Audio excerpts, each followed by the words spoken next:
not know, but me and Aman have been friends for almost, 20 years now? Yeah. 20 years we've been talking markets, and I've been asking questions, but Aman's been busy making money for his clients. How you been, my friend? Long time?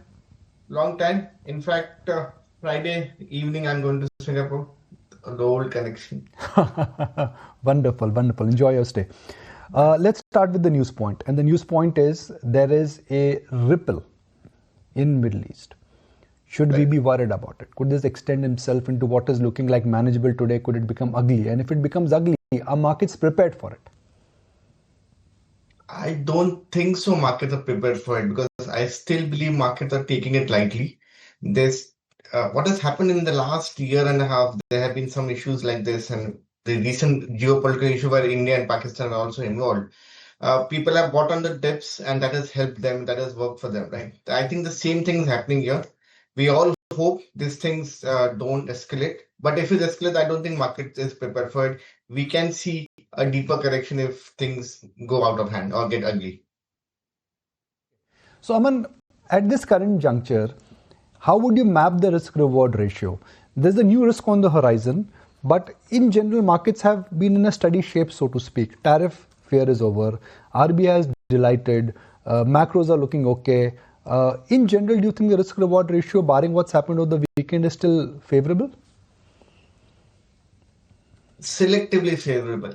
What's favorable for us is that RBI has done great. And relatively, India is doing better. Things are improving, growth rate is picking up. But globally, there is this uncertainty. And if things get ugly, the global demand can take a hit. If the global demand takes a hit, then global equity markets will correct. And then we will relatively outperform, but we'll also correct. So if tomorrow US market is going to correct 10%, we will be down 5-6%. So relatively we'll be better off, but not on an absolute basis. So that's what the risk is. So we are doing fine. Had the Nifty been around 22,000 levels, I would have said the risk reward ratio is favorable. Even if things get ugly, there's not much to lose. But at 25,000 Nifty, it's not that valuations are great that we can say that no, there is little downside. There can be a 10, 15, 20% stock selective drawdown if things get ugly globally. Right, Aman, hi morning. This is Nehi also joining in. Given the global backdrop and the little bit of a correction that we've seen, would you be an aggressive buyer seller, or would you just adopt a wait and watch approach? Frankly, we've not been aggressive, both either buy or sell, and this is the stance since January. Specifically in January, we thought if we act, it will be more of an emotional decision than a rational decision. Same thing is happening now. There is absolutely no way you can pinpoint as to whether things are going to get ugly or no, and hence you can't be aggressive either side. So we are not being aggressive sellers also, but not buyers also. So it's more or less you can say wait and watch. All right. Hi, Aman. Morning. This is Shrishti also joining in. But also give us some sense that what, as per you, could be the next big cue for the markets apart from the current geopolitical situation, because we are done with the RBI policy, we are done with the earnings season, but the next big trigger, or rather the date that everybody is watching out for, is 9th July. Help us understand with respect to that deadline, how are the markets placed, and what sort of a build-up is what we're already seeing in the global versus Indian markets? I think markets are poised saying that there will be some announcement ahead of the 9th July deadline, and there will be further countries which will be getting into, you can say, concrete tariff discussion with US and conclude on that.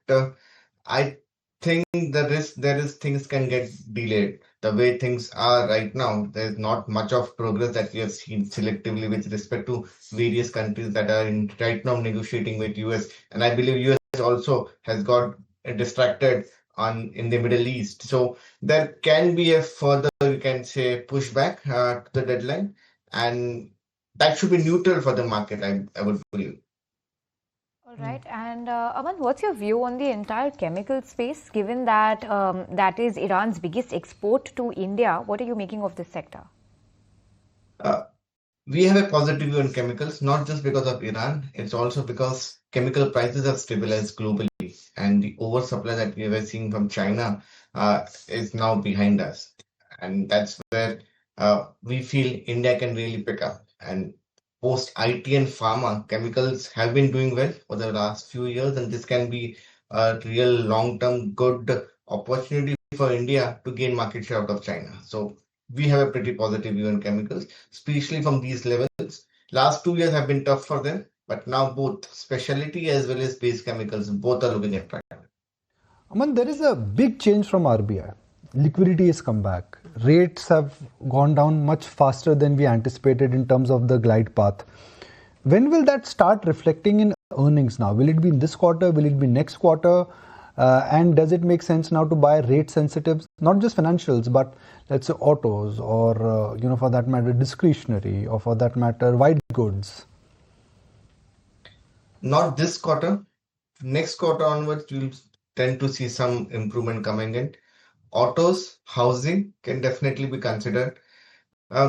Discretionary, I don't think that's not something much to link it with the real interest rate. So autos and real estate, these will be two big sectors if somebody was to play the rate sensitives.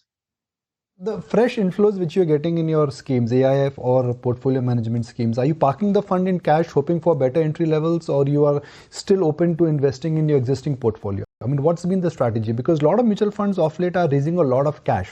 I mean, there are schemes which are sitting on 20% cash now. So we would be, say, high single digit to low double digit kind of cash levels. This is not something that we have strategically created, just that the inflow that comes in, we are taking slightly longer time to deploy that. So if somebody comes in today, 50-60% of that will be deployed in the next 1 week, and then we'll wait out for the balance, and depending on how the global situation pans out. So that is building up the cash overall in the scheme, but it's not that we have created specific cash in the portfolio. All right, but Aman, what is the best strategy for the investors right now? The reason I asked this because the 2 months back when we interacted with you, the markets were correcting indeed, and you actually told our viewers to go ahead investing in the markets in a staggered manner. Don't rush into the markets right now, given so much of moving parts right there. Now that the markets have rallied up, what should be the best approach? I think investors should wait out, and they should wait out for at least a month or so to see how the global events pan out. It's not just the geopolitical, it's also the tariffs. Let's not forget that even right now, there's a 10% blanket tariff, right? And that is going to have some impact on demand in the US, especially considering that the dollar has not appreciated. In fact, as we see today, dollar is lower than what it was when Trump came in, right? So they also have to take the impact of a depreciating dollar plus the 10% tariff which is already there, right? So it's not just geopolitical, it is also the tariff, and hence I would suggest maybe wait out for a month or so, see how things pan out before jumping in.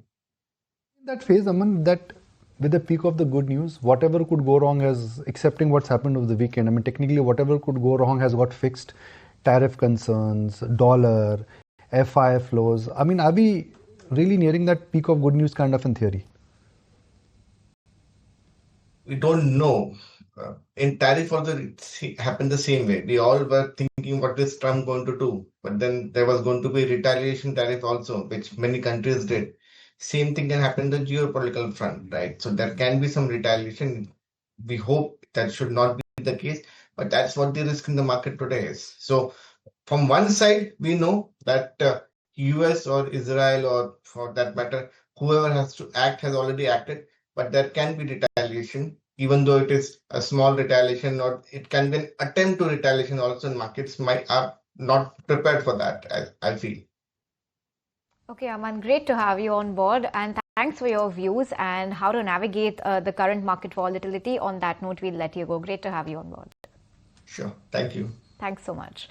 Well, let's move on to another theme that's been in focus, and that's consumer durables and the impact that the early monsoon has had on some of these consumer durable players, and it is spread across the